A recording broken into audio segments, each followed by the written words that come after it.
Welcome, welcome, everybody. Thanks for downloading another episode of Wigs for Wigs. I'm Joe Cook, joined once again by Bill Venezia, and today we're going to have a special guest, once again bringing on an author here to talk about his book from history. And Bill here is going to tell you a little bit about our guest today. Well, our guest, Jack Bohrer, has published in 2017 a very acclaimed book, The Revolution of Robert Kennedy. It's a groundbreaking account of how Robert Kennedy transformed horror into hope between the years of 1963 following his brother's assassination in 1966. A little bit about Jack. Jack is a reporter, historian, and TV news producer. He produced The Morning Joe Show and The 11th Hour on MSNBC. Jack has helped produce high-profile interviews, including nearly every major 2016 presidential candidate. So sorry, Jim Gilmore, I guess you didn't make the cut. His research has been cited by the New York Times, the Washington Post, and the Boston Globe. He has appeared in the New Yorker magazine, the New Republic, Politico, and USA Today. Jack is the son of friends of my wife and I, and very interesting gentleman, and we look forward to his interview. Yeah, I think it's going to be a great chat. We'll have Jack on in just a moment. We're going to take a quick break here, as always, for a short little ad for our host app Anchor, and we'll be right back with Jack Bohrer here on Wigs for Wigs. Stick around.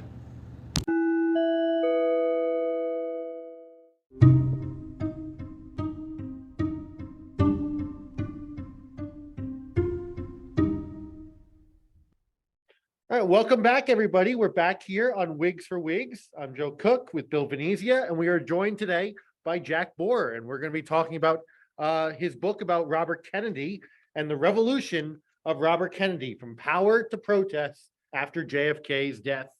Bill, you want to lead us off? First, Jack, thank you for joining us. I'm sorry. This is an interesting portrait of a very unique guy. I mean, to quote Joe Pesci in JFK, he's an enigma wrapped in a riddle, So if you can tell us a little bit about what attracted you to this portion of RFK's life, tell us about that. Yeah, I was really into Arthur Schlesinger's book when I was in college, or Schlesinger, I think is how you actually pronounce his name. It's not Schlesinger. And I liked the story of Robert Kennedy. I found there were a big missing portion of the story, though, was in the middle. You had all these books about the Kennedy White House, and then the assassination, and then he's running for president. Right? Yeah. And not to say that they gave it not much attention, because those other things were so important, but I had this question of, like, how did this guy go from being his brother's campaign manager, a guy who his whole life was defined by working for his brother, to becoming his own person by the campaign in 1968? It wasn't a clean transition. I was very interested also, like, in the sort of media portrayal of Robert Kennedy. He had a very down opinion of himself and his political prospects after his brother's death, from 1963 into 1964. And then it was, how do you go from being one of the most famous leaders of the country to being 99 out of 100 senators? Because he was in his first ranking coming into the Senate in 1965, he was ranked 99th in seniority. It's interesting too, because you talked about that opinion of himself. He must have had really low self-image when he decided that, okay, maybe I'll get on the ticket with LBJ in 64. And he hated LBJ, but yet it was a landing spot to be number two. And I don't even think he was thinking about the future. I thought he was thinking about the legacy of his brother and what would come next, and what he could effectuate in LBJ's administration moving forward. But that shocked me that he actually even asked to be on the ticket. I mean, not only asked, I really tried to dig into the archives and find if I could unearth this campaign, because it wasn't just a whim, as it was sort of portrayed by people like Schlesinger and other Evan Thomas as a, because, it's a brief flirtation. This was his, like, 6-7 months after the assassination. This was his plan. And he had conferred with a lot of the party bosses from Buffalo and Peter Crotty to Chicago to all over the country, really. Jess Unruh in California, I believe, was also, I'm at the stage of, after writing my book, where I literally can't find a copy of it in my house. So I was searching for it this morning. I was like, I should look at a couple of things. So to get back to the Robert Kennedy point, was that I think some of that was also like hindsight too. The people who were writing the biographies of Robert Kennedy in the 1970s, especially, and still to this day, really look at the relationship with LBJ and how acrimonious it was during the White House, and then what it was during the '68 campaign, and think this was impossible. To Robert Kennedy, this was like choice number one. And he not only sort of shifted everything in his life. I really wanted to get the story of Paul Corbin, which is most of chapter 2. And I still think there's some stuff that's just not maybe ever knowable. I think that's my favorite question for some historians, like, what won't you ever know? I'll never know what Robert Kennedy said to Paul Corbin to make him go up to New Hampshire to start this write-in campaign for the vice presidency. Well, that is definitely a problem. I'm primarily a historian of the Civil War era, and there's just so much that we'll never know. It's just lost in the record. And you always follow the footnotes. You go back to the very basis of why someone believes what they believe, and as a historian. And I tried to do that with Robert Kennedy. So I really just went day by day by day by day. And when you look at the contemporary media coverage and what he was writing to his friends, his friend Fred Dutton, who later became a '68 campaign manager, was writing him memos saying, you'll go here, you'll go here, you'll go here, if you're going to, seriously get the kind of party support that you need, the grassroots party support. It wasn't primaries, it was bosses. And that's how you will make a stand at the convention.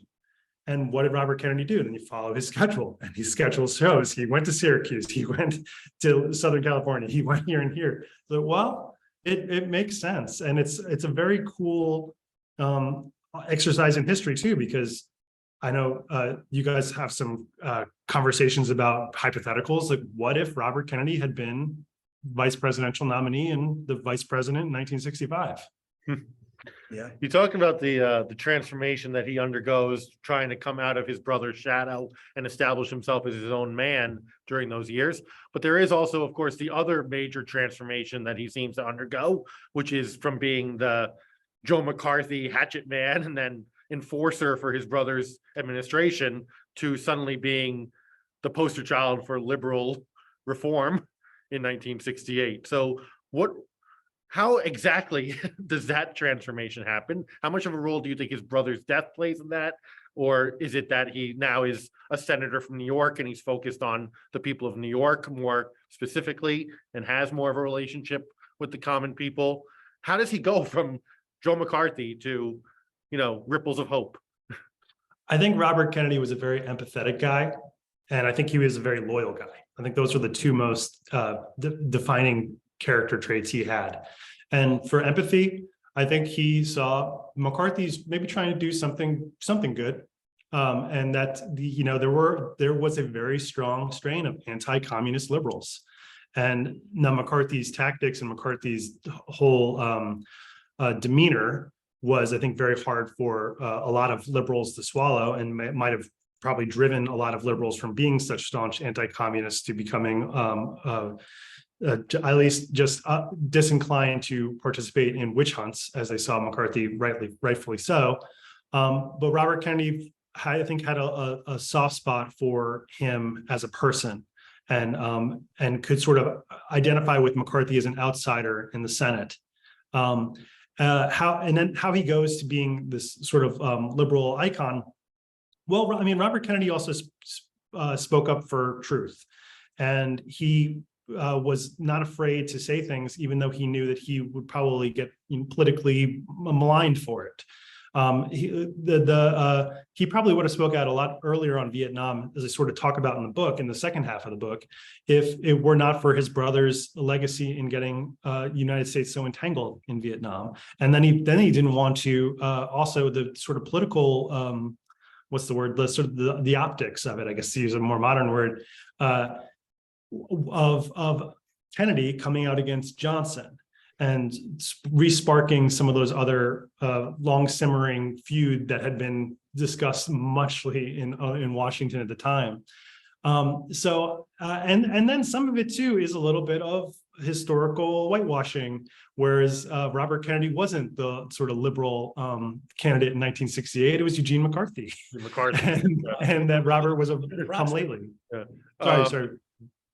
And coming back to that issue of maybe he didn't want to rock the boat too much of the Kennedy Johnson thing, just how much, if any, influence did Kennedy representing the family still have on some of the Kennedy acolytes that stuck around in the Johnson administration during those years? The McNamaras, the Mac Bundys, people like that. Like, what is the relationship between Nick Katzenbach? What is the relationship between Robert Kennedy and those people who still were in the circle of power of the Lyndon Johnson administration? I think they all had a very uneasy time with Lyndon Johnson more than they had an uneasy time with Robert Kennedy, because Bobby was, keeping in touch with them, and but he also recognized what Lyndon Johnson was, which was very temperamental, and that I think it was a whole year until Katzenbach was confirmed as Attorney General, or at least formally nominated. That LBJ, maybe it was in the year, but LBJ kept him as acting for a very long time, and I think Katzenbach felt that was because of his association with Kennedy. And I know that people like Mac Bundy eventually felt very uncomfortable inside the administration, and mostly because the president didn't trust them. So I'm sorry. Again, what was the thrust of the question? Just about how they. What was his relationship and his influence with those people, if there was any, during those years where he was out of the administration, but they right. And so this thing about Bobby was he was also sort of always a savvy sort of like political operative in his mind, and so he knew he couldn't. He had to sort of subjugate himself to the president at the time, and so he would encourage others to sort of do the same. So that was how Bobby interacted with that. Yeah, it's interesting you mentioned the dynamic with Joe McCarthy. Joe McCarthy dated some of the Kennedy girls. He was very close friends with not only Jack, but he was friends with Joe. So there was this closeness socially between the Kennedys and Joe and Tail Gunner Joe. Interesting enough, Jack tried to divorce himself of Joe McCarthy. When it came to censor him into the hospital with his back issues, which a lot of people thought were somewhat fabricated, just so he didn't have to stand up and vote against McCarthy's censure. Yeah, I mean, I believe in 52 as well, like McCarthy didn't come campaign for Lodge, and that was due in part because Joe Kennedy Sr. had donated to McCarthy in the past and been a good friend. And he did date Jean. I'm a little less, I think, wasn't there something about like how JFK could have voted, I think, by a proxy for the censure, though his back issues really were bad, and they were real, definitely. But it is amazing in 56 that he waged such a strong campaign for the vice presidency, which later influenced Bobby in 1960 and winning the nomination, in 1964 and going for the VP, and 1968 I think would have influenced him highly in getting the nomination. But in 56 at JFK, just about 10 had only been back in the Senate for about 10 months after being away for over a year. He was really close to death. He lucked out by not getting a nomination and actually taking himself out of the running, because truthfully, I mean, that presidency was going down the tubes anyway. I mean, that was a doomed ticket to start. It's funny too, because you don't want to be Estes Kefauver in Estes Kefauver to the president. Kefauver had a higher Q rating than the guy on top of the ticket. So I want to come back to Bobby empathy, which you said is one of his two defining characteristics, along with his loyalty. And just speak about maybe a little bit, if you feel like the grief he experiences throughout his life or his Catholic religious faith, we are here at a Catholic school, what influence those have on his empathy. Abraham Lincoln becomes a much more empathetic person after the death of his son Willie, and as the Civil War goes on and he experiences that loss for the country. Joe Biden has a lot of empathy that people point out, and people point to his loss that he experienced with his family back in the 70s. So what role do you think loss plays, both his brother Joe, his brother Jack getting killed, in the life of Robert Kennedy? I mean, I think it made him understand that nothing is permanent, that things can change. You can be at the other end of an extreme very, very quickly. And I think that made him it heightened, I think, his sense of complexity of in approaching everything.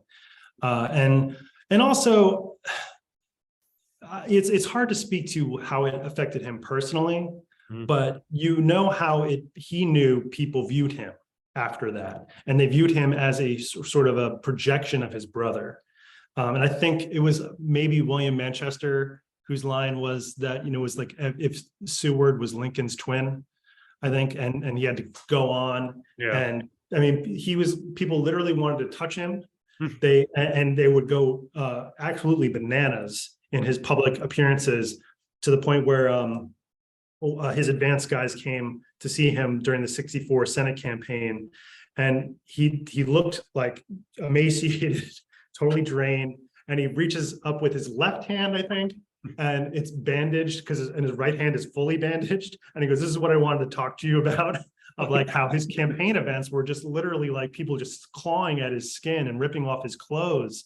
And he would bring extra ties and tie clips and other things like that, and buttons. He would say, though, "It's not for me, it's for him," too, often. And that it made him sort of aware that of this sort of power he had. He didn't want the power, clearly, and he didn't relish it, but it was that extra sort of consciousness on him, that loss, that's what it brought. Interesting that, and he recognized that he was like the nation's loss too, in that way. During the '68 campaign, in a lot of his speeches, he refers to his brother as President Kennedy. He says, President Kennedy did this, President Kennedy wanted to do that, rather than my brother.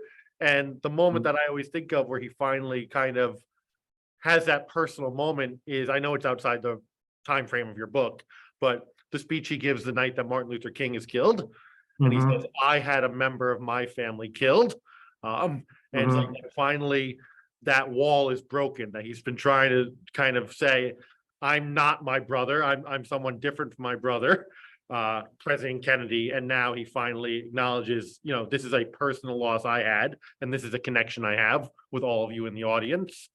That's interesting. Yeah, I wrote an essay for the Library of Congress not long ago about that speech for their National Registry.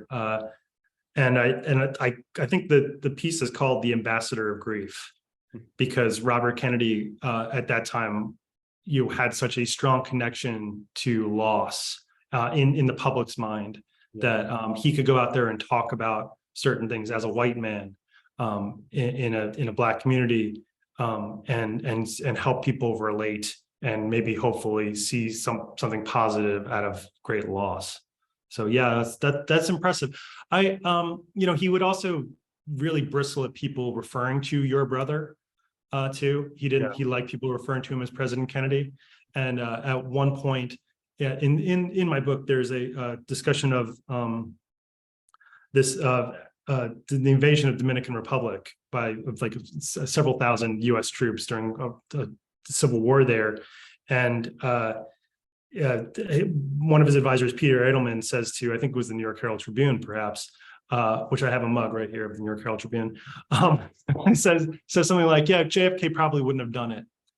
He agrees with it, and the only time Robert Kennedy ever really lost his temper with Peter was over that incident where he said, "How will we know what he would have done? He's not here anymore."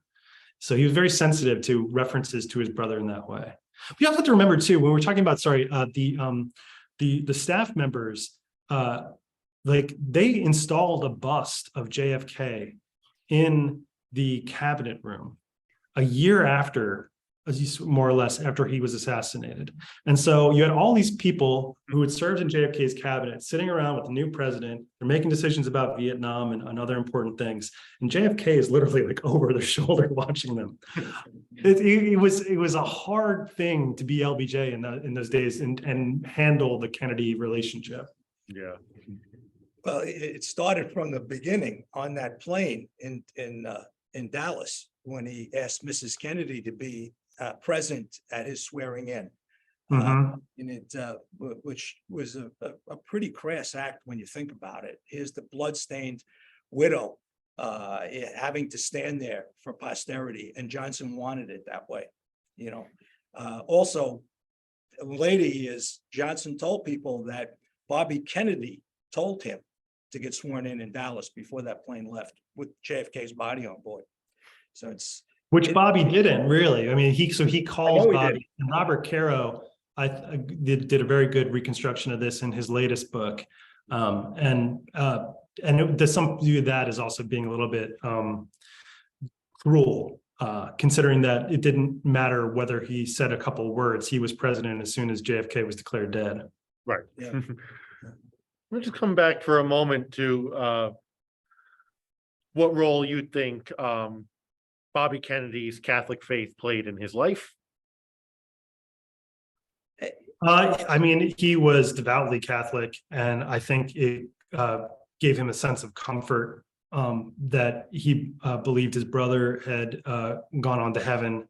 And I think it gave him a sense that there is something greater than all of us. I really do believe he did, not mourn for JFK's soul. I think he missed his brother, but I think he did have that really strong faith, which I think he shared with his wife Ethel very much so. And I really also believe that Bobby was a very moral person, personally.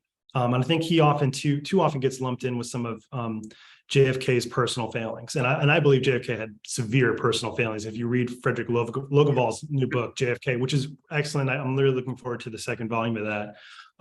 He was not a good moral person. To like the point of where it's like a little bit like sociopathic, of like how much he could disconnect himself.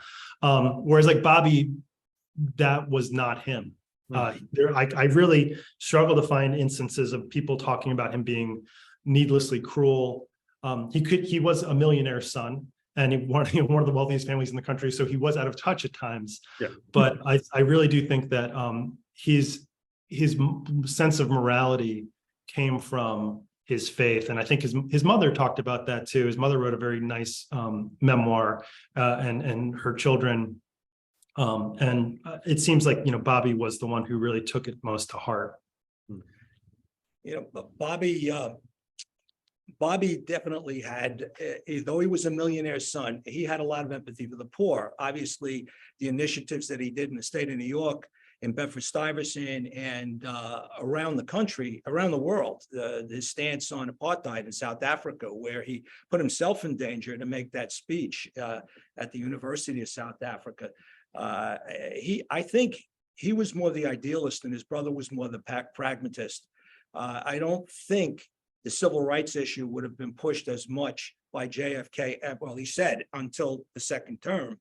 I think Bobby would have been the impetus to push that forward. I mean, he had a lot to do in the Justice Department with regard to the integration of the University of Mississippi, and to threaten George Wallace in Alabama to basically allow people to vote. So I think he was the conscience of that organization, whereas Jack was his father for the most part. I think that. Well, and thinking politically too, Bobby was going to leave the administration mostly because of how unpopular he was in the South over the push for civil rights, and he felt that it was going to be a real hurdle to South was so important for the Democratic Party that. at that time. I mean, there's this photo of John F. Kennedy in the 1960 campaign in Georgia, where it's basically him giving a speech with the giant Confederate flag behind him, like waving behind him. And I believe Georgia was where he got his highest percentage of the vote in any state in 1960. JFK was not getting that in 1964 had he been on the ticket, no question. And Robert Kennedy's connection with the poor was incredibly important to him, and I think he felt people who were, he felt a lot of hurt and pain in those years, and he wanted, and he saw people whose lives were perpetual pain from how the grinding poverty that they were living in, whether it was in California with some of the farm workers or in the hollows of West Virginia. And I think that made him, that we talk about that empathy again. I think he said, he wanted to do something for these people, that it was so terrible for them to live that way. We talk about Staten Island and all the kids with disabilities who are living in their own filth and going there and trying to expose the terrible conditions that they were living in. Another case of Robert Kennedy's deep empathy. And on the South Africa thing, one of the things that I really enjoyed, and this is, I think, maybe like this is the final chapter of the book before the epilogue. We're sort of marching towards the Ripple of Hope speech in the book, from the assassination to the Ripple of Hope speech. That's the bookends. Martin Luther King was invited by those students to speak in South Africa. The government of South Africa said, no, you can't have this guy come. He's a communist. Forget him. They invite Robert Kennedy. And Robert Kennedy says, okay, I'll go. We'll see if they convince me if I'm they can't accuse me of being a communist. I'm Joe McCarthy's former aide. And so Robert Kennedy goes, and he goes all around the country and sort of speaks to the democratic ideals of free speech and equality. And he used his power for good, that power that he did not want. Jack, I want to sum up with something more personal. What was it like as a TV producer to work, I guess it would be midnights for Morning Joe and then afternoons for Brian Williams? Tell us a little about those types of days. When did your day start? When did it end? And my Morning Joe day started the day before. I would write an editorial note the night before of all the sort of stories that we would cover, and then I would get on the subway around midnight, and then I would and get to work and work till 9 a.m. till the show was over, and then I go home, and then at 6 o'clock the next night, I'd write the editorial note again. Working for Brian was a longer day, frankly, too, because we'd start at 10 a.m. with an executive producers meeting, and then it was pretty much all day until midnight. So those were long days. It was hard, and I went to Morning Joe mostly so that I could go to the library in the morning and finish my book. I'd been working for Steve Kornacki before that on the weekends, so I had a little more free time. But I enjoyed working for Joe and Mika and Willie and Mike Barnacle and everybody there, and Brian's a great guy too. I was just texting with him the other day. It was an interesting time. It was a lot of hard work. I definitely couldn't have written a book the entire time while I was doing that. And it's tough. It's a tough job. Well, Jack, we really appreciate you coming on. We are, unfortunately limited in time. I'm sure you're busy also. I wanted to ask one last thing before we wrap up here, and my class comes in, which is, as a teacher of history, what do you feel after the time you've spent with Robert Kennedy and your research and all, what should students today know about Robert Kennedy? That things are more complex than they might appear. That Robert Kennedy wouldn't appear to be anybody who would want to be on LBJ's ticket, but he really wanted to do it. That he had to find his way to becoming the person who people idolize and maybe idealize as well. So that history is more complicated, and follow the footnotes and you'll find the real story if you can. So It's a great way for us to wrap up. Jack, thank you very, very much. sure. With this, I appreciate your time. I will say hello to your parents who we're going out with on Friday afternoon. Both of Jack's parents are educators, by the way. Not unlike Joe. So- Pompeo. Yeah, PS 23 in Jersey City was my mom's for all those years. So Thank Jack. you very much. Thank you. Take care. Take care. You too.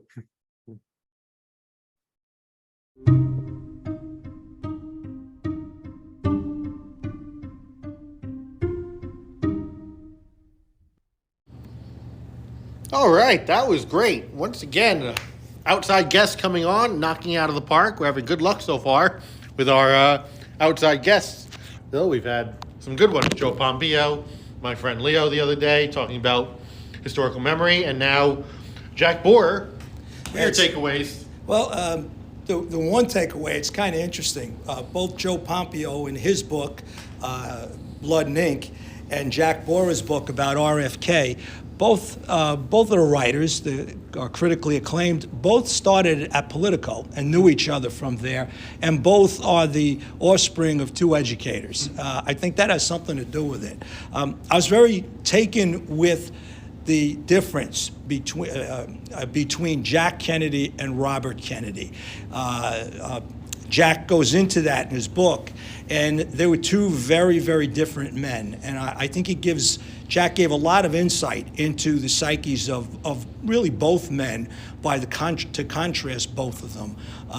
Robert Kennedy, of course, a very empathetic man. I don't think JFK had the same type of empathy. I don't think so. I think JFK had much more trouble really making connections with people on a personal level. It's interesting that you bring that up. There's a great book about JFK written by Chris Matthews. It's called Jack Kennedy, Elusive Hero.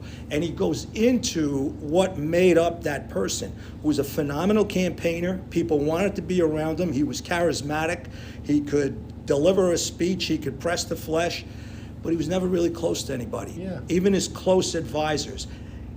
Chris Matthews, in his book, says that has a lot to do with his upbringing. He was very sickly as a child, spent a lot of time in hospitals, never felt the warmth of his mother. Very influenced, both men were very influenced by their domineering father. Well, it's interesting because one thing that Jack Bohrer talked about with us today is that Catholic connection that Robert had, especially with the mother, that really he took a lot of that faith and empathy from their mother, Rose. Maybe Jack didn't have quite that relationship. I think Rose showed up almost every day to go to Mass, but I think her husband basically showed up on Palm Sunday. So it was more or less a Palm Sunday Catholic. But Robert Kennedy definitely was imbued with that sense of empathy. And you can see how he transformed himself once he got out from under the tutelage of one Roy Cohn with the McCarthy hearings. So, a phenomenal interview, great insight into the man. It was, and I only wish that we had more time. Some of you who are our listeners know a little bit of the behind the scenes of how we go about making this podcast. We try to schedule these things around my free periods, days that Bill is here in work. And there's a lot of confusion with the schedule here at Hudson Catholic. And unfortunately, with this particular case, we have been going back with Jack trying to make a scheduled time for this interview. We thought we had a day lined up where I had an hour-long free period where we really could have dug into a lot of these issues more deeply. Instead, some things came up with the schedule. Today, I wound up only having half an hour available, and Jack was gracious enough to change the time that he made available for us and all. But there was a lot more that we could have gone into with Jack Bohrer for sure about Robert Kennedy. And just the restraints of time kept us from doing that. But if you haven't read the book and looking for a good read, this book has gotten a lot of acclaim. And again, it is you can get it on Amazon. It's called The Revolution of Robert Kennedy. It was published in 2017. And it's a great read, especially those of you like myself who are interested in Camelot and the aftermath. and also what could have been in 1968. And I think Yeah, it would it's one of have. the great what if politically in American history. Absolutely. What if Bobby had not been assassinated and it was him going up against Nixon rather than Hubert Humphrey? I think, Nothing against Hubert Humphrey, but No, I mean, I think that the United States would have been on a different trajectory.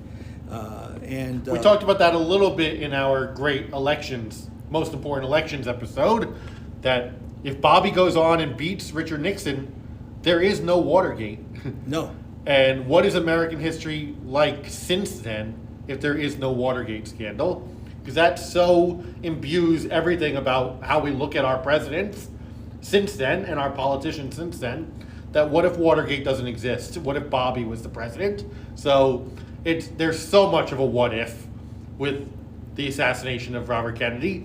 And the really interesting about Jack Bohrer's book is that it doesn't go up to the assassination. Really, as he said, what it's building up to is the Ripples of Hope speech that he gives in South Africa, one of the great speeches in American history. And we touched on that. It is that forgotten period of Robert Kennedy's life that he focuses on, which is what makes it unique compared to other Kennedy biographies that are out there.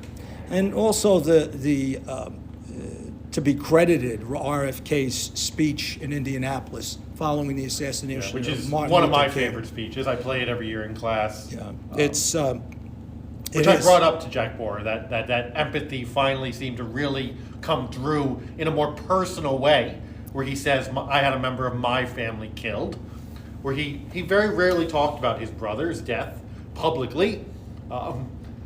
And here that veil came down, where he was connecting with this audience of almost entirely black people in Indianapolis in that shared grief that they had. I think he finally stepped out of his brother's shadow with that I think speech. so too. And even though that's sad history, it Sadly, he only had 2 more months himself Yes. to live. But Yes. But anyway, great show today, Joe. Yeah, Look great forward- show, great interview. Maybe we'll try to bring Jack back on another time if we can, if he'd be willing, to really complete this interview. Because, like I said, we just scratched the surface of what we could have talked about. We didn't really get into his work. I mean, other than your last question, his work as a producer on news shows and dealing with the newsmakers of today. So that's a whole other conversation we could have with Jack Bohrer another time. But this is a great episode. We'd love to hear your thoughts about Robert Kennedy. We encourage you certainly to read the book, to go out and buy it. It is The Revolution of Robert Kennedy by Jack Bohrer. Go check it out. Let us know your thoughts. Reach out to us at Wigs for Wigs. That is WIGSFORWHIGS at gmail.com. We are always thrilled to hear from you, and we hope we do. So take care, everybody out there, and we'll see you again soon on another episode of Wigs for Wigs. Take care, everybody.